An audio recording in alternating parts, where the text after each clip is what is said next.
details of the message that was shared that evening, but I do remember what happened at the end of the message. There was a call at the end of the message. As is always a part of a conclusion of any service in the Church of the Nazarene, an opportunity to respond to the Spirit's moving was given.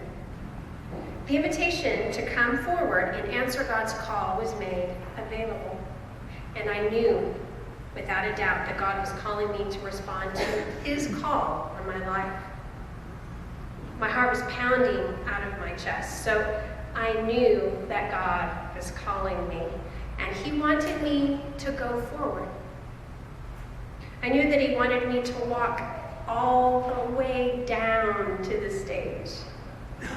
I said, but Lord, couldn't I just say yes to you right here in my seat? Do I have to walk all the way down to the stage? He knew what my answer was, but he wanted me to go all the way down because my heart continued to pound. You see, there's something very powerful in the moving of one's hands and feet in the response of God's call on your life. I could have stayed where I was and given my answer there, but he wanted me to show him that I meant it. So I walked all the way down the many stairs that led me to the steps of the stage, where I knelt, and just like it was yesterday, I can remember saying, yes, I will go wherever you ask me to go.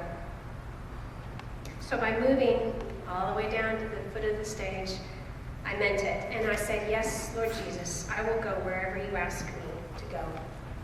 Well, ironically, that assembly was where I met Scott Meador. We had been writing for the past 6 months, so that was the first time we'd seen each other face to face. And yeah, I was hooked when I first saw him, what else? Yeah, easy. And my life was turned around and changed forevermore. God used Scott to send me to go with him and be with him in ministry. And I thank him for that. My journey to go has been filled with many amazing highs and some amazing lows. But with each part of my journey, God has continued to do his precious work in my heart, mind, in my spirit, in my emotions. He has healed me and made me whole. There's still much work to do, but he never stops working in us. Remember that. And so here we are today, a new part of the go call. And he continues to call me and to guide me to carry out his ministry through my life to the full here at Trinity-First.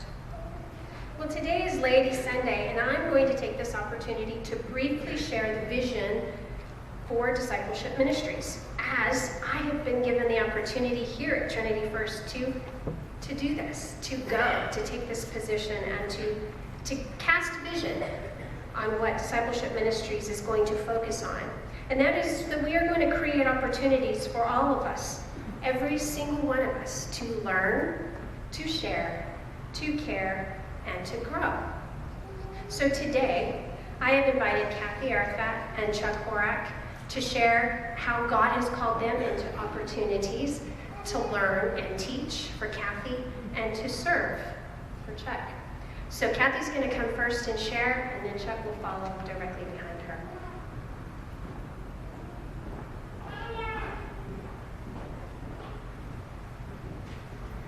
My walk with Trinity-First began back in the late 60s, early 70s, when on Saturday nights you could check the newspaper and find out what sermons were going to be preached around the city.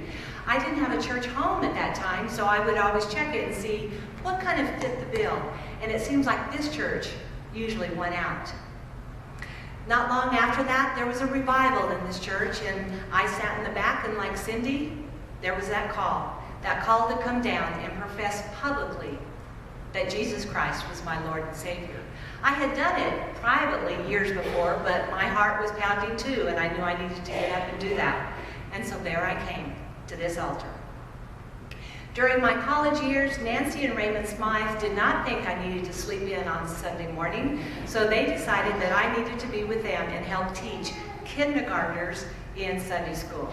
So they made sure that that call was always made to me on Saturday night. Will you be there? We're expecting you. So then I was here. Early on, I had that downtown connection, and Frank and I met and got married right down the street at St. Patrick's Cathedral. Fear not, you Methodist.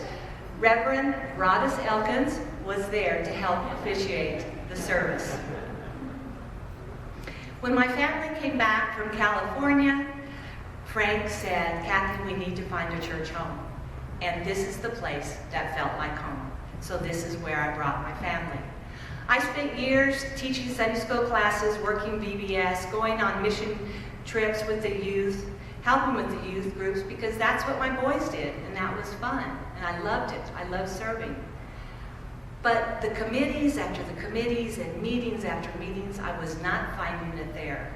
And at that time, the pastor was Don Forsman, and he said to me, Kathy, you do not need to be here every time the church opens its doors. Find a passion. Find a passion with the Lord and serve. So, about that time, Joanne and Bill Boyd invited me on a walk to Emmaus. And that weekend just began to plant those seeds that began to change my life. And looking at my life to see how did I want to serve? Where would God lead me? You will agree that we have had some very strong preaching in this church. And so those pastors laid that strong foundation of God's Word.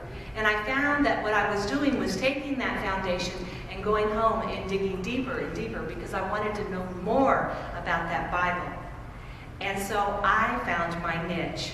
I landed in Bible Study Fellowship, which is an interdenominational worldwide Bible study in this town that is open to ladies all across the city. And that's where I have served and gone for many years. There are people in this church who have served and gone there, and you all have loved it just the same.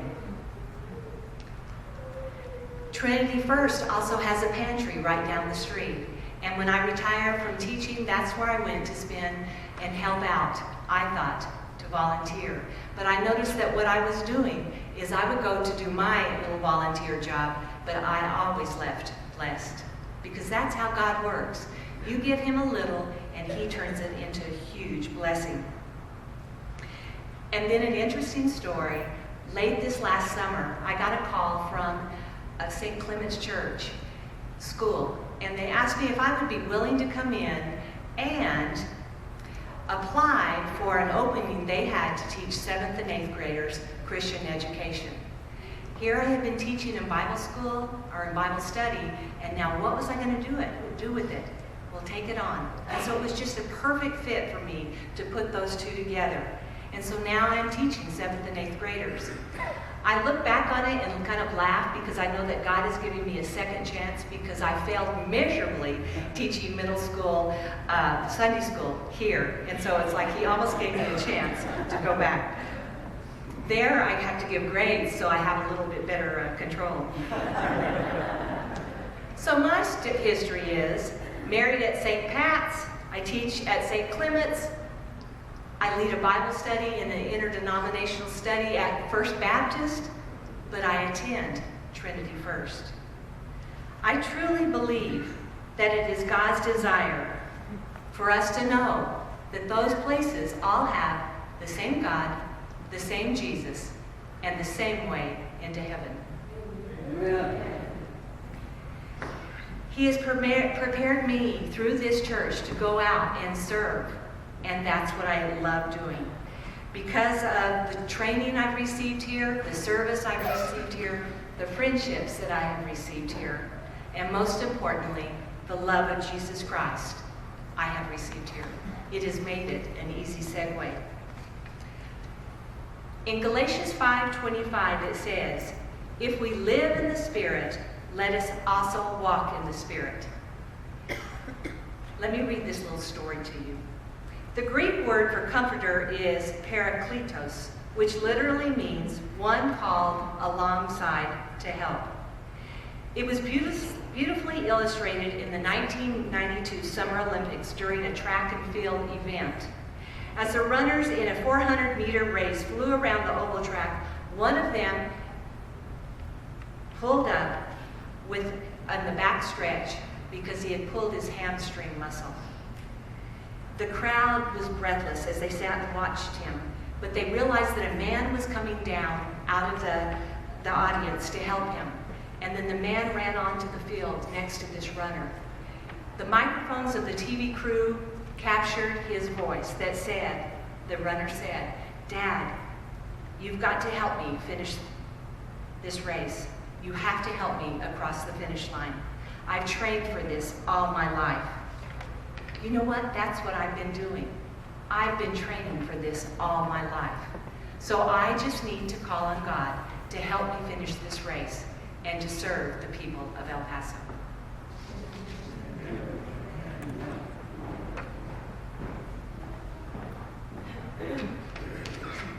Thank you, Kathy. Great servant and teacher. She's still teaching all of us. I always learn so much from her. And thank you, Cindy, for the opportunity to talk about service today. Thank you to our friends from Nebraska who are serving our community, who found neighbors far from your own homes here. Growing up, I had a few great teachers, but I'm not one of those kids. I was not one of those kids that could memorize Bible verses. Growing up Baptist, I was put through that drill over and over, and those things just don't stick in my mind the way they should, even though I've now at over 50, I've read the Bible cover to cover several times in my life, and there's very little I could quote for you off the top of my head. That's why my Bible is filled with notes and markers and reminding me to find this here and there. But one of the things that has stuck with me over the years, that was probably drilled into me by a teacher like Kathy at an early age, and has bubbled up in my memory from time to time. And my wife and I used to live in Philadelphia, and the church we went to there, they even had this passage stenciled on its wall. It comes from James 2:14. Many of you know this one. What good is it, my brothers and sisters, if you say you have faith, but do not have works? Can faith save you? If a brother or sister is naked and lacks daily food, and one of you says to them, "Go in peace, keep warm and eat your fill," and yet you do not supply their bodily needs, what is the good of that? So faith by itself, if it has no works, is dead. Thinking about service today, and many of you know that I've recently returned from the Congo, a rather extreme form of service, a rather extreme form of work, which frankly I had resisted for many years. We have friends we have made through this congregation, Tom Stanton, who's heavily involved in work in southern Congo. Our former pastor, John Schwarty, great servant, Jerry Hobson, who has an entire farm that he devotes to make growing food for people who are food insecure. Great servants who have asked me for years, I think about 9 years now, to travel to Africa. And I always had great excuses for why I couldn't go. I was too busy. I was not feeling called to do this. But circumstances changed in my life a few years ago. And I've just returned from my third trip to the small corner of southern Congo, where we spent 30 days there, as you know, working on a large water system for this village. And when I say village, it doesn't quite do it justice, because there's 45,000 souls that live in this village in mud huts and thatched roofs, and eke out a living one way or another without power, without fresh, clean water, without easy access to so much that we take for granted. It's because of these relationships I had with these servants here that I finally said yes, because I was in relationship with those servants. And they kept pestering me and asking me, and one day they broke me down and I said yes. But I was going to work. I was going to do stuff, which my whole life I've enjoyed doing. I'm an architect. I have a construction company, a development company. Building things is what I do. And so I had finally kind of resolved in my head that This is what James is trying to tell me. I always thought the works he was speaking of were too big for me, that I was not called to those kinds of works. But here are some servants asking me to go to the Congo to work. And I knew that kind of work. Manual labor. I could use my skills. And frankly, it had come at a time in my life. I don't know that it's just that they wore me down over the years, but I think I had gotten to a stage midlife where the old appetites no longer satisfy, where we begin thinking the end is sooner than the beginning, that my body may not be up for these kinds of adventures much longer, that it was an adventure, that it would be something to tell my kids about, my family about, my wife about. Maybe it was I needed a challenge in my life physically and mentally, but for whatever reason I was going to work to build something tangible out of materials and earth. But I think what James, flying back, what I'm thinking James is really getting at in words is that something happens when we go to work, when we go to do something. We can't help it when we start to fall into relationships with others.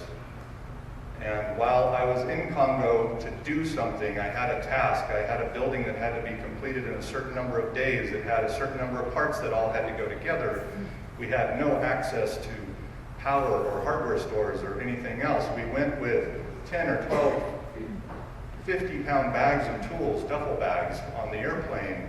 We looked like workers. We wore our work boots. We wore our work belts. We were tough. We went to work. We went to work. But I tell you, I was blessed with a little 5-man Congolese team, because not only do we go to work, it was myself and 5 others, building this huge water system. It is irrational that this should be possible in southern Congo. And it's because of the steadfast service of people like John Schwarting and Jerry Hobson, who have seen this project year after year, bit by bit, step by step, building this system. We're also there to teach, because 6 people cannot build a water system for 50,000 people themselves. So we had a large crew of able bodies around us.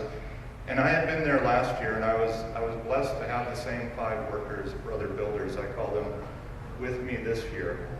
Now, last year's trip was much shorter. It was not 30 days long. We actually had just 6 full days of construction, in and out pretty quick. Got to know them pretty well over that time.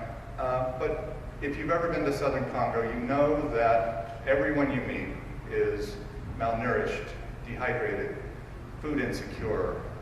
Oftentimes the families there have to choose day by day who's going to eat, the parents or the children. Maybe 1 meal a day, maybe no meals a day. And here we are doing extremely heavy work, and these guys are this big, and they weigh less than half of what I weigh, and they're 3 times as strong. They're hard workers, but their bodies do not have everything they need to keep up that strength over a long day of manual labor.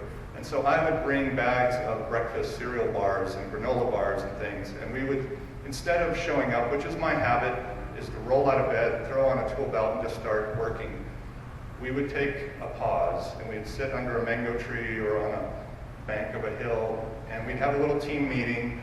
We'd share some information about our lives. And last year, I had thrown in a little Bible study, which we would pick a couple of verses and talk about them, which gave us time to kind of ease into our day, get our heads straight about what we were going to do, allow them to eat their meager calories that I had brought for them so they would strengthen their bodies for the day's service.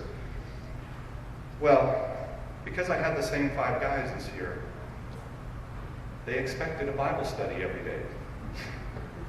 But I was there for 25 days in the village, and I had not come prepared. I'd been so busy just getting myself out the door and with all my gear and over to Africa. I had not come prepared to do 3.5 weeks of Bible study with these guys. But their expectation was that I would do that. About 3 weeks in, one of them, Kamango, observed in the middle of our discussion about the verse we had read that day, and just in the sharing of our lives, we would have a translator for about the first 30 minutes of the day. I speak English, they speak 4 other languages. We would pass in the night if it weren't for our great translator doing Bible study. One of them observed that there had been a theme for these 3 weeks in the studies and the discussions, and that theme to him was discussing how we share God's grace, love, and how we answer a central question in the gospel, which is, who is my neighbor? And frankly, I was astounded because I had had no plan. Oftentimes, it was the half-mile walk from the house to the site where something would come to me and it would just happen. They brought a few days verses in, but they all aligned around these central themes, and particularly the one of who is my neighbor. And I thought, well, maybe unconsciously, I was trying to work that out for myself. Why did I go all the way to Congo when there is so much need right here? My actual neighbor needs me. My community needs me. The good people of Juarez need me. How did I find myself halfway around the world in this place with these neighbors? And maybe they were trying to work that out themselves too, and that maybe that's why every verse we talked about, they were seeing it through that lens. I don't know, but that's how they understood it. And in my case, my neighbors didn't look like me. They had a different color skin. They lived in extreme poverty. I do not. The clothes on their backs typically were the only clothes they had. They didn't have enough to eat. I had plenty to eat. I was an American. They were Southern Congolese. They perhaps had not gone to school. I graduated from college. I thought about all of these things, and as the weeks went on, it was a checklist of all the things that the world says should keep us apart. Because we were so dissimilar, because we shared nothing that the world thinks is commonality, but we shared our humanity, and we shared our faith. And over those weeks, we became family, and our lives intertwined, and I could not have stopped that process if I had tried. You cannot work with somebody 9-10 hours a day, sweat with them, share meals with them, break bread, share family stories, share their lives, share their aspirations, their concerns, without them becoming part of your family. So I think James is reminding us that we have to do works for our own sake and for the sake of others, because it's through the works that we are in relationship with people. I now understand that James is not talking about going and doing things. It's in the doing that we are with people, we share with people. So the fact that we didn't share common communication skills is fascinating to me. I was there long enough, and the bonds grew so tight that I realized so much of how we relate to one another is nonverbal. Yes, we had a translator occasionally when I was really getting into some technical stuff where we were talking about Bible studies. But most of our time, 90% of our time, it was just me and them. And how much non-verbally, or how much in my broken French, or my broken Arun, which they were desperately trying to teach me their tribal language, and I would pick up little pieces of it, how much we were able to communicate our spirits to one another and our intentions. And I wish for you that one day you might find yourself in service working in a community that expects nothing but good from you. It was a powerful experience to walk around this village for a month, and every single soul you encountered expected nothing but good from you. How often, or have we ever done that to each other? Just expected good from us. It was incredibly empowering and humbling for me to go through that. And I kept thinking of that apocryphal saying, which is often attributed to St. Francis, you know this one too, that one should preach the gospel at all times, and if necessary, use words. And here was a situation where I had been stripped of words, and all I had were my actions. And I met this gentleman right here, Roger, this morning, who showed up wearing this t-shirt that says, "Actions speak louder than words." That's a great synopsis of what James is telling us. So yes, I went to the Congo to help some friends build a water system. It was a good thing for sure. It was a good choice. But you can't be an American and show up in southern Congo to do good works and not be received as a missionary, which is something in a million years I would never think of myself as being. I believe I'm not called to be a missionary. I don't believe I have the skills to be a missionary. It's just not something I'm comfortable with, and I pushed back a little bit on that. And indeed, by the end of our trip, some of the guys were calling me Pastor Charles, which in French is Pastor Charles. And I was like, no, you don't understand. I'm a carpenter. I'm not an ordained minister in the U.S. It did not matter to them. That's what they expected of us, and you rise to the occasion, frankly, when people expect that of you. So like many of you, I don't feel called into mission work. I just went to work. And I struggle with my own faith. And I don't think I can impart on them any wisdom. I don't think that there's any special light I have that they don't have. But in our time together, hammering two pieces of wood together, the thing I can do, I could reciprocate their extreme hospitality. People with nothing who would just give so much to me and welcome me into their homes all the way around the world, understanding I'm so far from my own family that they would make me a part of their family. The love that we felt and were surrounded by in Congo, you can't help but reciprocate it. And in those times I found I could share my life. I could share my stories. I could share my own journey. I could share that I don't have all the answers. I could share that I struggle with my own faith.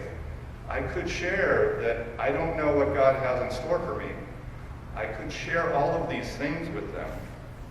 And oftentimes I could do it with this meager communication that we had. And I learned along the way that to thirsty people, even the smallest amount of water can sustain them and indeed can save their lives. We were there to build a water system that would literally do that, what James is saying, to take care of their bodily needs. But what they got also, and what I got in return, was that living water that Jesus speaks to the woman at the well about. Amen. And I learned that we don't need all the time words. We just need to show up. We just need to smile. Knowing a few words like good morning and how are you and yes and no with a smile in a foreign land goes so far. We just need to care about those around us. We just need to treat those around us, wherever we find ourselves, as equals. It is such a powerful thing for them to be accepted by an American twice their size as their equal. And we just need to work alongside them. We're not, when you go out into the world, if you treat your fellow man this way, if you see in them only good, if you only see them as a child of God, it will have a profound impact on their lives and on your life.